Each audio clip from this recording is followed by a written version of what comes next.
जैसलमेर जिले के खूड़ी इलाके में फरवरी की रात एक दर्दनाक साजिश की गवाह बनी। यह कहानी है एक निर्दोष पत्नी की मौत की, जिसका कसूर सिर्फ इतना था कि उसने अपने पति की बेवफाई देख ली थी। कायमा की शादी शोभारे खान से सिर्फ 1 साल पहले हुई थी, लेकिन शादी के बाद से ही दोनों के बीच झगड़े शुरू हो गए। शोभारे का अपनी भाभी की छोटी बहन वायदा से अफेयर था। कायमा को पता चलते ही उसने इसके लिए कई बार लड़ाई की, रोई, गिड़गिड़ाई, पर शोभारे को वायदा से दूर नहीं कर पाई। झगड़े बढ़ते गए और आखिरकार कायमा मायके चली गई, लेकिन उसे यह अंदाजा नहीं था कि यह दूरी ही उसकी जिंदगी की आखिरी दूरी बन जाएगी। 23 फरवरी की रात शोभारे ने कायमा को फोन किया और कहा, घर आ जाओ, बात करनी है। शायद उसने सोचा होगा शोभारे को अपनी गलती का एहसास हो गया, शायद इस बार सब ठीक हो जाएगा।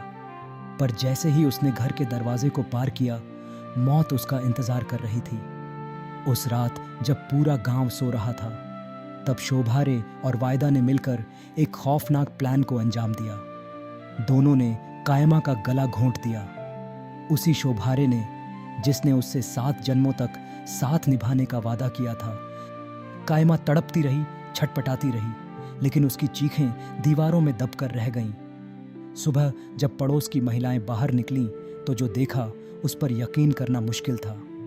कायमा का शव पड़ा था, बिल्कुल शांत, पर उसके चेहरे पर बीती रात की दर्दनाक कहानी लिखी थी। परिजन भागे भागे आए।